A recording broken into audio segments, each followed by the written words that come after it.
Shout out sa aking kaibigang Shopee Rider, yung suki ko sa Shopee, tsaka sa JNT. Shopee lang ba yata siya? Tsaka Shein. Ang dami kasi nila, actually dalawa lang sila suki ko. May problema po siya sa kanyang GCash. Na-reach na kasi ni Kuya Mark ang kanyang GCash profile limit. Ang kanyang GCash profile limit ay 100,000.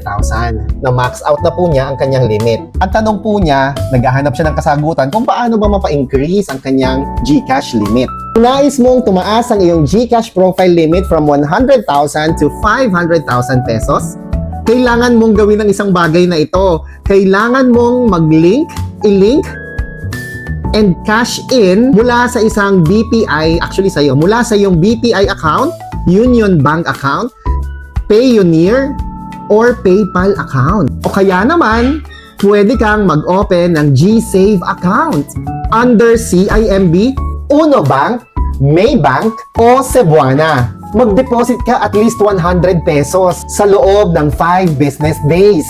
Pwede ka rin mag-create ng iyong G-Funds at mag-invest ng at least 100 pesos sa BPI or Atram funds.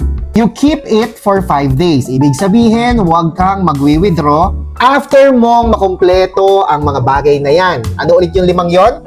Mag-cash in ka, mag-link ka at mag-cash in ka ng bank account mo like BPI, Union Bank, Pioneer, PayPal.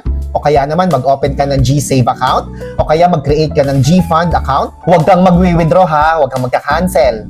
Palipasin mo ng 5 araw. Magugulat ka na lang, i-review yan ni GCash at tataas na ang iyong GCash profile limits to 500,000 pesos. Again, para sa mga kaibigan natin, ang basic GCash limit ay 50,000. Default po yan.